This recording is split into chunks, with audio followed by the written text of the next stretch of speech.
tiniyak ni Pangulong Ferdinand R. Marcos Jr.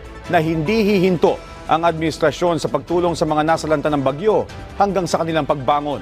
Ang detalye sa balitang pambansa ni Clazel Pardilla ng PTV Manila.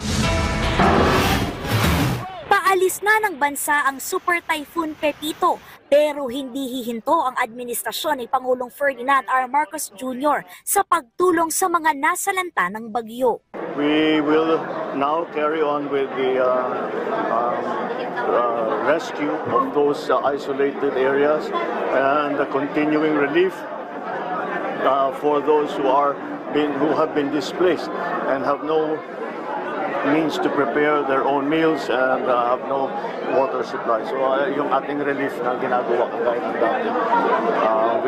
Rebuilding will also start to continue as well. Bukod sa mga food pack, hygiene kit at materyales sa paggawa ng bahay, nagbibigay din ng pinansyal na tulong at panimulang kabuhayan ang pamahalaan sa mga biktima ng bagyo.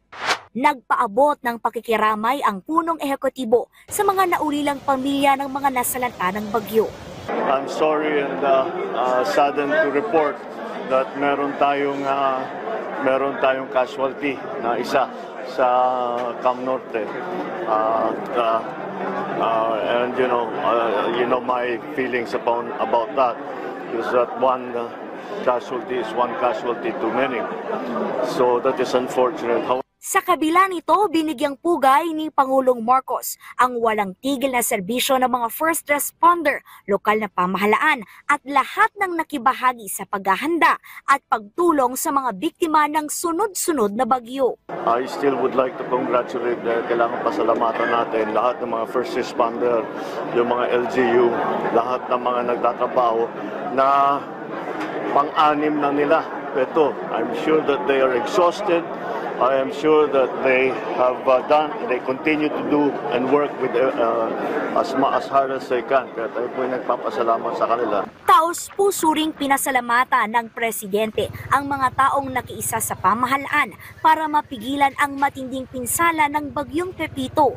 Kasabay nito ang panawagan ng Pangulo sa ating mga kababayan na tulungan ang mga Pilipino na naapektuhan ng bagyo ngayong Pasko. Sana naman, pagkadating ng Pasko, tayong mga Pilipino, alalahanin naman natin ang ating mga kababayan na kahit papaano na sinasalanta at kahit papaano sana yung ating sanang gawing papamasko, pamahanginan natin sa kanila. At kawawa naman at sila'y naghihirap. Clazel Pardilla, Balitang Pambansa.